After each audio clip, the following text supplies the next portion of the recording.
9ஆம் அத்தியாயம். வழிநடை பேச்சு. பாலாற்றுக்கு வடக்கேயுள்ள வறண்ட பிரதேசங்களிலேயே வந்தியத்தேவன் அதுகாரும் தன் வாழ்நாளை கழித்தவன். ஆகையால் ஆற்று வெள்ளத்தில் நீந்துவதற்கு அவனுக்கு தெரியாமல் இருந்தது. ஒரு சமயம் வடபெண்ணை கரையில் எல்லைக்காவல் புரிந்து வந்தபோது குளிப்பதற்காக ஆற்றில் இறங்கினான். ஒரு பெரிய நீர் சுழலில் அகப்பட்டுக் கொண்டான். அந்த பொல்லாத விஷமச் சுழல் அவனை சுற்றி சுற்றி வரச் செய்து வதைத்தது. அதே சமயத்தில் கீழேயும் இழுத்து கொண்டிருந்தது. சீக்கிரத்தில் வந்தியத்தேவனுடைய பலத்தை எல்லாம் அந்த சுழல் உறிஞ்சிவிட்டது. இனி பிழைக்க முடியாது, சூழலில் மூழ்கி சாக வேண்டியதுதான் என்று வந்தியத்தேவன் நிராசை அடைந்த சமயத்தில் தெய்வாதீனமாக நதி சுழலில் இருந்து வெளிப்பட்டான். வெள்ளம் அவனை அடித்து கொண்டு போய் கரையில் ஒதுக்கி காப்பாற்றியது. அன்றிரவு வந்தியத்தேவன் மீண்டும் சென்று படுத்தபோது அவனுக்கு நதியின் சுழலில் அகப்பட்டு திண்டாடியது போன்ற அதே உணர்ச்சி ஏற்பட்டது. ஒரு பெரிய இராஜாங்க சதிச்சுழலில் தன்னுடைய விருப்பமில்லாமலே விழுந்து அகப்பட்டு கொண்டதாக தோன்றியது. அந்த நதி சுழலில் இருந்து தப்பியது போல் இந்த சதிச்சுழலில் இருந்தும் தப்ப முடியுமா? அன்று அவன் கடம்பூர் மாளிகையில் நடந்த நள்ளிரவு கூட்டத்திலிருந்து அறிந்து கொண்ட விஷயங்கள் அவனை திக்குமுக்காடு செய்துவிட்டன. சோழ மகா சாம்ராஜ்யத்துக்கு வெளிப்பகைவர்களால் ஏற்பட்டிருந்த தொல்லைகள் நீங்கி சில வருஷங்கள் தான் ஆகியிருந்தன. இளவரசர் ஆதித்த கரிகாலர் மகாவீரர், போர்க்கலையில் நிபுணர், ராஜதந்திரத்தில் சாணக்கியர், தம்முடைய அறிவாற்றல்களையும் சோழ நாட்டு படைகளின் போர்த்திறனையும் பூரணமாக பயன்படுத்தி இரட்டை மண்டலத்து கிருஷ்ண மன்னனின் ஆதிக்கத்தை தொண்ட மண்டலத்திலிருந்து அடியோடு துளைத்தார். வெளிப்பகை ஒருவாறு ஒழிந்தது. இந்த நிலைமையில் உட்கலகமும் சதியும் தலைதூக்க ஆரம்பித்திருக்கின்றன. வெளிப்பகையை காட்டிலும் அபாயகரமான இந்த உட்பகையின் விளைவு என்னாகும்? சோழ நாட்டின் புகழ்பெற்ற வீரர்களும் அமைச்சர்களும் தலைவர்களும் அதிகாரிகளும் அல்லவா இந்த பயங்கரமான முயற்சியில் ஈடுபட்டிருக்கிறார்கள். பழுவேட்டரையரும் அவருடைய சகோதரரும் எப்பேற்பட்டவர்கள்? அவர்களுடைய சக்தி என்ன, செல்வாக்கு என்ன? இங்கே இன்று கூடியிருந்த மற்றவர்கள் தான் எவ்வளவு பெயரும் புகழும் செல்வாக்கும் பராக்கிரமும் வாய்ந்தவர்கள். இத்தகைய கூட்டம் இதுதான் முதற் கூட்டமாயிருக்குமா? பழுவேட்டரையர் மூடு பல்லக்கில் மதுராந்தகரை வைத்து இவ்விதம் இன்னும் எத்தனை இடங்களுக்கு கொண்டு போயிருக்கிறாரோ? அடடடடா, முதிய வயதில் ஓர் இளம் பெண்ணை மணந்து கொண்டது இவருக்கு இந்த சதிகார முயற்சிக்கு எவ்வளவு சாதகமாக போய்விட்டது. சோழ சிம்மாசனத்துக்கு உரியவர் இளவரசர் ஆதித்த கரிகாலர் தான் என்பது பற்றி இன்று வரை வந்தியத்தேவனுடைய மனதில் எவ்வித சந்தேகமும் உதிக்கவில்லை. போட்டி ஒன்று ஏற்படக்கூடும் என்று அவன் கனவிலும் கருதவில்லை. கண்டராதித்தனுடைய புதல்வர் மதுராந்தகரை பற்றி அவன் கேள்விப்பட்டதுண்டு. தந்தையைப் போலவே புதல்வரும் சிவபக்தி செல்வர் என்று அறிந்ததுண்டு. ஆனால் அவர் ராஜ்யத்துக்கு உரிமையுள்ளவர் என்றோ அதற்காக போட்டியிடக்கூடியவர் என்றோ கேள்விப்பட்டதில்லை. ஆனால் நியாயங்கள் எப்படி? பட்டத்துக்கு உரியவர் உண்மையிலேயே யார்? ஆதித்த கரிகாலரா, மதுராந்தகரா? யோசிக்க யோசிக்க இருதரப்பிலும் நியாயம் இருப்பதாகவே தோன்றியது. போட்டி என்று உண்மையில் ஏற்பட்டால் இவர்களில் யார் வெற்றி பெறுவார்கள்? தன்னுடைய கடமை என்ன? ஆகா, என்னென்னவோ மணக்கோட்டை கட்டிக்கொண்டு காஞ்சியிலிருந்து இந்த யாத்திரை கிளம்பினோமே. பட்டத்து இளவரசர் ஆதித்த கரிகாலருக்கு உகந்தபடி நடந்து கொண்டு சோழ பேரரசில் பெரிய பதவிகளை அடையலாம் என்று ஆசைப்பட்டோமே. காலாகாலத்தில் வானர்குலத்தின் பூர்வீக ராஜ்யத்தை கூட திரும்ப பெறலாம் என்று நினைத்தோமே. இதற்கெல்லாம் சாதனமாக எந்த புளியங்கொம்பை பிடித்தோமோ அதுவே முறிந்துவிடும் போலிருக்கிறதே.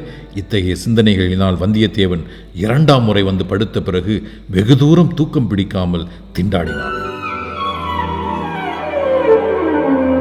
கடைசியாக இரவு 4ஆம் ஜாமத்தில் கிழக்கு வெளுக்கும் நேரத்தில் அவனுக்கு ஒருவாறு தூக்கம் வந்தது.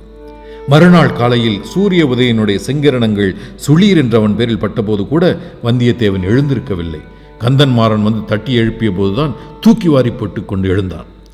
ராத்திரி நன்றாய் தூக்கம் வந்ததா என்று கந்தன்மாறன் விருந்தினரை உபசரிக்கும் முறைப்படி கேட்டான். பிறகு அவனாகவே, மற்ற விருந்தினரெல்லாம் தூங்கச் சென்ற பிறகு நான் இங்கு வந்து பார்த்தேன். நீ நன்றாய் கும்பகர்ண சேவை செய்து கொண்டிருந்தாய் என்று சொன்னான். வந்தியத்தேவன் மனத்தில் பொங்கி எழுந்த நினைவுகளை எல்லாம் அடக்கி கொண்டு, குரவை கூத்து பார்த்துவிட்டு இங்கு வந்து படுத்ததுதான் தெரியும். இப்பொழுதுதான் எழுந்திருக்கிறேன். அடடா, இவ்வளவு நேரம் ஆகிவிட்டதே. உதித்து ஒரு ஜாமம் இருக்கும் போல இருக்கிறதே. உடனே நான் கிளம்ப வேண்டும். கந்தன்மாறா, குதிரையை ஆயத்தம் பண்ணும்படி உன் வேலைக்காரர்களுக்கு கட்டளையிடு என்றான். அழகாயிருக்கிறது. அதற்குள்ளே நீ புறப்படுவதாவது? என்ன அவசரம்? 10 நாளாவது இங்கே தங்கிவிட்டுத்தான் போக வேண்டும் என்றான் கந்தன்மாறன். இல்லை அப்பனே, தஞ்சாவூரில் என் மாமனுக்கு உடம்பு செவ்வையாக இல்லை, பிழைப்பதே துர்லபம் என்று செய்தி வந்தது. ஆகையால் சீக்கிரத்தில் அவரை போய் பார்க்க வேண்டும், உடனே புறப்பட வேண்டும் என்று ஒரே போடாக போட்டான் வல்லவரையன். அப்படியானால் திரும்பி வரும்போதாவது இங்கே சில நாள் கட்டாயம் தாமதிக்க வேண்டும். அதற்கென்ன, அப்போது பார்த்து கொள்ளலாம். இப்பொழுது நான் புறப்படுவதற்கு விடை கொடு. அவ்வளவு அவசரப்படாதே. காலை உணவு அருந்திவிட்டு புறப்படலாம். நானும் உன்னுடன் கொள்ளிட நதி வரையில் வருகிறேன். அது எப்படி முடியும்? யார் யாரோ பெரிய பெரிய விருந்தாளிகள் உன் வீட்டுக்கு வந்திருக்கிறார்களே, அவர்களை விட்டுவிட்டு உன்னை விட பெரிய விருந்தாளி எனக்கு யாரும் இல்லை என்று கூறிய கந்தன் மாறவேள் சட்டென்று நிறுத்தி கொண்டான். வந்தவர்கள் பெரிய விருந்தாளிகள் தான், ஆனால் அவர்களை கவனித்துக் கொள்ள என் தந்தை இருக்கிறார், அரண்மனை அதிகாரிகளும் இருக்கிறார்கள். உன்னோடு நேற்று ராத்திரி கூட நான் அதிக நேரம் பேசவில்லை. வழிநடையிலாவது சிறிது நேரம் உன்னோடு சல்லாபம் செய்தால்தான் என் மனம் நிம்மதி அடையும். அவசியம் கொள்ளிடக்கரை வரையில் வந்தே தீருவேன் என்றான். எனக்கு ஆட்சேபனை ஒன்றுமில்லை, உன் இஷ்டம், உன் சௌகரியம் என்றான் வந்தியத்தேவன். ஒரு நாழிகை நேரத்துக்கு பிறகு இரு நண்பர்களும் இரு குதிரைகளில் ஏறி சம்புவரையர் மாளிகையிலிருந்து புறப்பட்டு சென்றார்கள். குதிரைகள் மெதுவாகவே சென்றன. பிரயாணம் மிகவும் இன்பகரமாயிருந்தது. மேலை காற்று சாலை புழுதியை வாரி அடிக்கடி அவர்கள் மேல் இறைத்ததை கூட அந்த நண்பர்கள் பொருட்படுத்தவில்லை. பழைய ஞாபகங்களை பற்றிய பேச்சில் அவ்வளவாக மனத்தை பறிகொடுத்திருந்தார்கள். சிறிது நேரத்துக்கெல்லாம் வந்தியத்தேவன் கூறினான், கந்தன்மாரா, உன் வீட்டில் ஒரே ஒரு இரவுதான் தங்கினாலும் அது எனக்கு எவ்வளவோ பயனுள்ளதாயிருந்தது. ஆனால் ஒரே ஒரு ஏமாற்றம். உன் சகோதரியை பற்றி வடபெண்ணை நதிக்கரையில் என்னவெல்லாமோ வர்ணனை செய்து கொண்டிருந்தாய். அவளை நன்றாய் பார்க்கக்கூட முடியவில்லை. உன் அன்னைக்கு பின்னால் ஒளிந்து கொண்டு அவள் எட்டி பார்த்தபோது அவள் முகத்தில் 8 பங்குதான் தெரிந்தது. நாணமும் மடமும் பெண்களுக்கு இருக்க வேண்டியதை விட உன் தங்கையிடம் சற்று அதிகமாகவே இருக்கிறது. கந்தன்மாறனுடைய வாயும் உதடுகளும் ஏதோ சொல்வதற்கு துடித்தன. ஆனால் வார்த்தை ஒன்றும் உருவாகி வரவில்லை. ஆயினும் பாதகமில்லை. நீதான் நான் திரும்பி வரும்போது சில நாள் உன் வீட்டில் தங்க வேண்டும் என்று சொல்கிறாயே, அப்பொழுது பார்த்து பேசிக்கொண்டால் போகிறது. அதற்குள் உன் தங்கையின் கூச்சமும் கொஞ்சம் நீங்கி விடலாம் அல்லவா? கந்தன்மாரா, உன் சகோதரியின் பெயர் என்னவென்று சொன்னாய்? மணிமேகலை. அடடா, என்ன இனிமையான பெயர்! பெயரைப் போலவே அழகும் குணமும் இருந்துவிட்டால். கந்தன்மாறன் குறுக்கிட்டு, நண்பா, உன்னை ஒன்று வேண்டி கேட்டுக்கொள்கிறேன். என் தங்கையை நீ மறந்துவிடு. அவளை பற்றி நான் சொன்னதையெல்லாம் மறந்துவிடு. அவள் பேச்சையே எடுக்காதே என்றான். இது என்ன கந்தன்மாரா, ஒரே தலைகள் மாறுதலாயிருக்கிறதே. நேற்று இரவு கூட உன் வீட்டுக்கு நான் மருமகனாக வரப்போதை பற்றி ஜாடையாக சொன்னாயே. அவ்விதம் நான் சொன்னது உண்மைதான். ஆனால் பிறகு வேறு நிலைமை ஏற்பட்டுவிட்டது. என் பெற்றோர்கள் வேறு இடத்தில் என் சகோதரியை கல்யாணம் செய்து கொடுக்க முடிவு செய்து விட்டார்கள். மணிமேகலையும் அதற்கு சம்மதித்து விட்டாள். வந்தியத்தேவன் மனத்திற்குள் மணிமேகலை வாழ்க என்று சொல்லிக் கொண்டான். மணிமேகலையை யாருக்கு கொடுக்க நிச்சயித்திருப்பார்கள் என்று ஊகிப்பதிலும் அவனுக்கு கஷ்டம் ஏற்படவில்லை. மூடு பல்லக்கிலிருந்து வெளிப்பட்ட இளவரசர் மதுராந்தகருக்குத்தான் நிச்சயித்திருப்பார்கள். ஆஹா, நேற்று ராத்திரி வந்திருந்த பணக்கார விருந்தாளிகளில் ஒருவரை மாப்பிள்ளையாக்க திட்டம் செய்தீர்களாக்கும். கந்தன்மாரா, இதில் எனக்கு விருப்பமில்லை, ஏமாற்றமும் இல்லை. ஒரு மாதிரி நான் எதிர்பார்த்ததுதான். எதிர்பார்த்தாயா? அது எப்படி? என்னை போல் ஏழை அனாதைக்கு யார் பெண்ணை கொடுப்பார்கள்? ஊரும் வீடும் இல்லாதவனை எந்த பெண் மணந்து கொள்ள இணங்குவாள்? எப்போதோ என் குலத்தைச் சேர்ந்த முன்னோர்கள் அரசு செலுத்தினார்கள் என்றால் அது இப்போது என்னத்துக்காகும்? நண்பா, போதும், நிறுத்து. என்னை பற்றியும் என் குடும்பத்தை பற்றியும் அவ்வளவு கேவலப்படுத்தாதே. நீ சொல்வது ஒன்றும் காரணமில்லை. வேறு மிக முக்கியமான காரணம் இருக்கிறது. அதை அறிந்தால் நீயே ஒப்புக்கொள்வாய். ஆனால் அதை நான் இப்பொழுது வெளிப்படுத்துவதற்கில்லை. சமயம் வரும்போது நீயே தெரிந்து கொள்வாய். கந்தன்மாரா, இது என்ன ஒரே மர்மமாகவே இன்றைக்கு நீ பேசிக்கொண்டு வருகிறாயே? அதற்காக என்னை மன்னித்து விடு. உன்னிடம் கூட நான் மனம் விட்டு பேச முடியாதபடி அப்படி ஒரு பெரிய காரியம்தான். எது எப்படியானாலும் நம்முடைய சிநேகிதத்துக்கு எவ்வித பங்கமும் வராது என்பதை நம்பு. விஷயம் வெளியாக வேண்டிய சமயம் வரும்போது ஓட்டமாக ஓடி வந்து உன்னிடம்தான் முதலில் சொல்வேன். அதுவரையில் என்னிடம் நம்பிக்கை வைத்திரு. உன்னை நான் ஒரு நாளும் கைவிட மாட்டேன். இந்த வாக்குறுதிக்காக ரொம்ப வந்தனம். ஆனால் என்னை கைவிடும்படியான நிலைமை என்ன என்பதுதான் தெரியவில்லை. அப்படி நான் இன்னொருவரை நம்பி பிழைக்கிறவனும் அல்ல. கந்தன்மாரா, என்னுடைய உடைவாளையும் கைவேலையுமே நான் நம்பியிருப்பவன். அந்த உடைவாளையும் வேலையும் உபயோகிக்க வேண்டிய சந்தர்ப்பம் சீக்கிரத்தில் வரலாம். அப்பொழுது நாம் இருவரும் ஒரே கட்சியில் நின்று தோளோடு தோள் சேர்ந்து போரிடுவோம். அதனால் உன்னுடைய நோக்கமும் கைகூடும். இது என்ன, யுத்தம் சீக்கிரம் வரும் என்று எதிர்பார்க்கிறாயா? அல்லது ஈழ நாட்டில் நடக்கும் யுத்தத்துக்கு போகும் உத்தேசம் உனக்கு உண்டா? ஈழத்துக்கா? ஈழத்தில் நடக்கும் அழகான யுத்தத்தை பற்றி கேட்டால் நீ ஆச்சரியப்பட்டு போவாய். ஈழத்தில் உள்ள நம் வீரர்களுக்காக சோழ நாட்டிலிருந்து அரிசியும் மற்ற உணவுப் பொருள்களும் போக வேண்டுமா? வெட்க கேடு. நான் சொல்லுவது வேறு விஷயம். கொஞ்சம் பொறுமையாயிரு. சமயம் வரும்போது சொல்லுகிறேன். தயவு செய்து இப்போது என் வாயை பிடுங்காதே.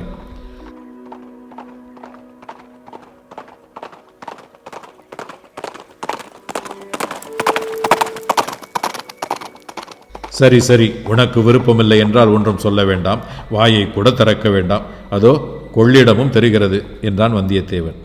உண்மையில் சற்று தூரத்தில் கொள்ளிட பெருநதியின் வெள்ளம் தெரிந்தது. சில நிமிஷ நேரத்தில் நண்பர்கள் நதிக்கரையை அடைந்தார்கள். ஆடி புதுப்பிரவாகம் அந்த மானதியில் கரை புரண்டு சென்றது. மறுகரை வெகு தூரத்தில் இருப்பதாக தோன்றியது. மறுகரையிலே உள்ள மரங்கள் சிறிய செடிகளைப் போலிருந்தன. செக்கச் சிவந்த பெருநீர் வெள்ளம் சுழிகளும் சுழல்களுமாக வட்ட வடிவ கோலங்கள் போட்டுக்கொண்டு கொம்மாளம் அடித்துக்கொண்டு கரையை உடைக்க பிரயத்தனம் செய்து கொண்டு ஹோ என்று இறைந்து கொண்டு கீழ்கடலை நோக்கி அடித்து மோதிக்கொண்டு விரைந்து சென்ற காட்சியை வந்தியத்தேவன் பார்த்து பிரமித்து நின்றான். தோணித்துறையில் ஓடம் ஒன்று நின்றது. ஓடம் தள்ளுவோர் இருவர் கையில் நீண்ட கோல்களுடன் ஆயத்தமாயிருந்தார்கள். படகில் ஒரு மனிதர் ஏற்கனவே ஏறியிருந்தார். அவரை பார்த்தால் பெரிய சிவபக்த சிகாமணி என்று தோன்றியது. கரையில் வந்து கொண்டிருப்பவர்களை பார்த்து, சாமி, படகில் வரப்போகிறீர்களா என்று படகோட்டிகளில் ஒருவன் கேட்டான். ஆம், இவர் வரப்போகிறார், கொஞ்சம் படகை நிறுத்து என்றான் கந்தன்மாறன். இரு நண்பர்களும் குதிரை மீதிருந்து கீழே குதித்தார்கள். யோசனை இல்லாமல் வந்துவிட்டேனே, இந்த குதிரையை என்ன செய்வது? படகில் ஏற்ற முடியுமா என்று வந்தியத்தேவன் கேட்டான். தேவையில்லை, நம்மை தொடர்ந்து இதோ 2 ஆட்கள் வந்திருக்கிறார்கள். ஒருவன் உன் குதிரையை இங்கிருந்து கடம்பூருக்கு இட்டு வருவான். இன்னொருவன் உன்னுடன் படகில் ஏறி வந்து அக்கறையில் உனக்கு வேறு குதிரை சம்பாதித்து கொடுப்பான் என்றான் கந்தன்மாறா. ஆஹா, எவ்வளவு முன் யோசனை! நீ அல்லவா உண்மை நண்பன் என்றான் வந்தியத்தேவன். பாலாற்றையும் பெண்ணை ஆற்றையும் போலத்தான் கொள்ளிடத்தை பற்றி நீ நினைத்திருப்பாய். இதில் குதிரையை கொண்டு போக முடியாது என்று நீ எண்ணியிருக்க மாட்டாய். ஆமாம், அவ்விதம் உங்கள் சோழ நாட்டு நதியை பற்றி அலட்சியமாய் நினைத்ததற்காக மன்னித்துவிடு. அப்பப்பா, இது என்ன ஆறு, இது என்ன வெள்ளம்! சமுத்திரம் போலவல்லவா பொங்கி வருகிறது. இரு நண்பர்களும் ஒருவரை ஒருவர் தழுவிக்கொண்டு விடைபெற்றுக் கொண்டார்கள். வந்தியத்தேவன் நதிக்கரையோரமாக சென்று படகில் ஏறினான். கந்தன்மாருடன் வந்த ஆட்களில் ஒருவனும் ஏறிக்கொண்டான். படகு புறப்படுவதற்கு சித்தமாயிருந்தது. ஓடக்காரர்கள் கோல் போட ஆரம்பித்தார்கள். திடீரென்று கொஞ்ச தூரத்திலிருந்து, நிறுத்து நிறுத்து, படகை நிறுத்து என்று ஒரு குரல் கேட்டது. ஓடக்காரர்கள் கோல் போடாமல் கொஞ்சம் தயங்கி நின்றார்கள். கூவிக்கொண்டு ஓடி வந்தவன் அதிவிரைவில் கரைக்கருகில் வந்து சேர்ந்தான். முதல் பார்வையிலே அவன் யார் என்பது வந்தியத்தேவனுக்கு தெரிந்து போயிற்று. அவன் ஆழ்வார்க்கடியான் நம்பிதான்.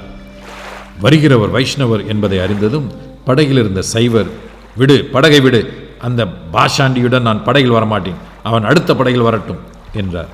ஆனால் வந்தியத்தேவன் ஓடக்காரர்களை பார்த்து, கொஞ்சம் பொறுங்கள், அவரும் வரட்டும், படகில் நிறைய இடம் இருக்கிறதே, ஏற்றிக்கொண்டு போகலாம் என்றார்.